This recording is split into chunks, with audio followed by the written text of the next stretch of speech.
Երևանի քաղաքապետարանը նախաձեռնել է քառամյա ծրագիր, որը վերաբերելու է մասնավորապես հանքարդյունաբերությանը եւ շինարարության հավելյալ բնապահպանական սահմանափակումներին։ Ապագայում կառուցվելիք շենքերին եւ համալիրներին պարտադրվելու են ոչ միայն ուղղակի այսպես ասած կանաչ տարածք, այլ կոնկրետ ծառատեսակներ, ըստ կառուցապատման քառակուսի մետրերի, մանրամասնեց Ավինյանը։ Քաղաքապետի խոսքով Նուբարաշենի խճուղու հարևանությամբ մինչև տարեվերջ կմեկնարկեն անտառատնկման աշխատանքներ, մոտ 8.5 հեկտար տարածքի վրա։ Ավինյանը նշեց, որ Երևանում վերջին տարիներին ավելի քան 50 հեկտար կանաչապատ տարածք է ստեղծվել համապատասխան ոռոգման համակարգերով։ Մասնավորապես Դավիթաշենում ու Նոր-Նորքում ստեղծվել է քաղաքային ուրբան անտառ։ Աշխատանքները շարունակվում են Նորք-Մարաշում, այգու եւ ուսանողական այգու վերականգնման շուրջ։ Հաջորդիվ նախատեսվում են Լվովյան փողոցին մոտ գտնվող շուրջ 35 հեկտար տարածքում ուրբան անտառի տնկման աշխատանքները, իսկ մի շարք վարչական շրջաններում արդեն ավարտվել է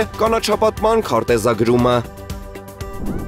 Երևանի քաղաքապետ Տիգրան Ավինյանի խոսքով հանրային տրանսպորտում ուղևորձը չվճարելու համար սահմանված տուգանքները տալիս են իրենց արդյունքը։ Ըստ այդմ սեպտեմբերի 1-ից 7 ընկած ժամանակահատվածում վճարումների վավերացումների թիվն աճել է շուրջ 17%-ով, կազմելով ավելի քան 406,000։ Ընդհանուր առմամբ շաբաթվա ընթացքում գրանցվել է ավելի քան 2 միլիոն վավերացում։ Համեմատության համար նշվեց, որ օգոստոսին շաբաթական միջին աճը կազմել է 3%։ Օգոստոսից մայրաքաղաքի հանրային տրանսպորտում հսկողություն է իրականացնում հասարակական կարգի պահպանության ծառայությունը։ Տեսուչները հատուկ սարքի միջոցով ստուգում են, արդյոք ուղևորը վճարել է երթի համար, թե ոչ։ Չվճարելու դեպքում ուղևորը տուգանվում է։